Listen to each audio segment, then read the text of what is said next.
அன்புள்ள சகோதர சகோதரிகளே, உங்களுக்கு ஒரு நற்செய்தி.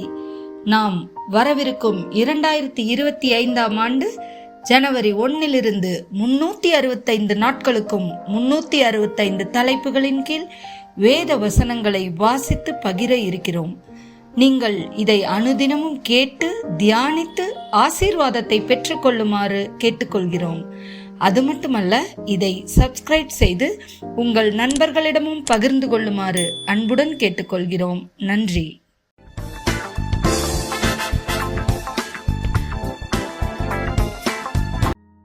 இன்று நாள் 167. தலைப்பு வெறுப்பு. தீத்து 3:3. ஏனெனில் முற்காலத்தில் நாமும் புத்தியீனரும் கீழ்ப்படியாதவர்களும் வழி தப்பி நடக்கிறவர்களும் பலவித இச்சைகளுக்கும் இன்பங்களுக்கும் அடிமைப்பட்டவர்களும் துர்க்குணத்தோடும் பொறாமையோடும் ஜீவனம் பண்ணுகிறவர்களும் பகைக்கப்படத்தக்கவர்களும் ஒருவரையொருவர் பகைக்கிறவர்களுமாயிருந்தோம். நீதிமொழிகள் 10:12 மற்றும் 18.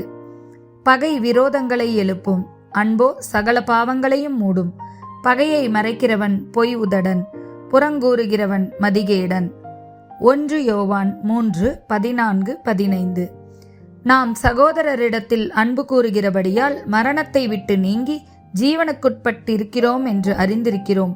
சகோதரனிடத்தில் அன்பு கூறாதவன் மரணத்தில் நிலை கொண்டிருக்கிறான். தன் சகோதரனை பகைக்கிற எவனும் மனுஷ கொலைபாதகனாயிருக்கிறான்.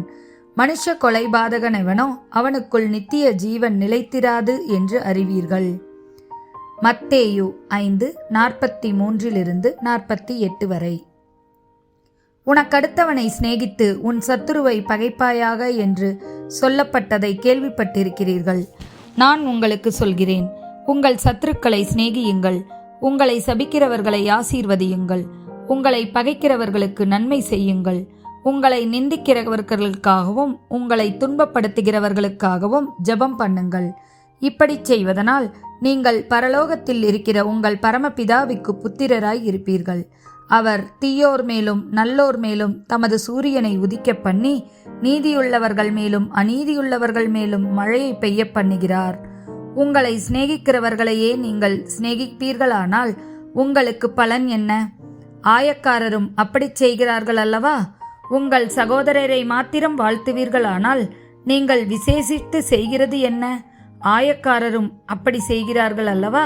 ஆகையால் பரலோகத்தில் இருக்கிற உங்கள் பிதா பூரண சர்க்குணராய் இருக்கிறது போல நீங்களும் பூரண சர்க்குணராய் இருக்க கடவீர்கள். எபிரேயர் 12:15.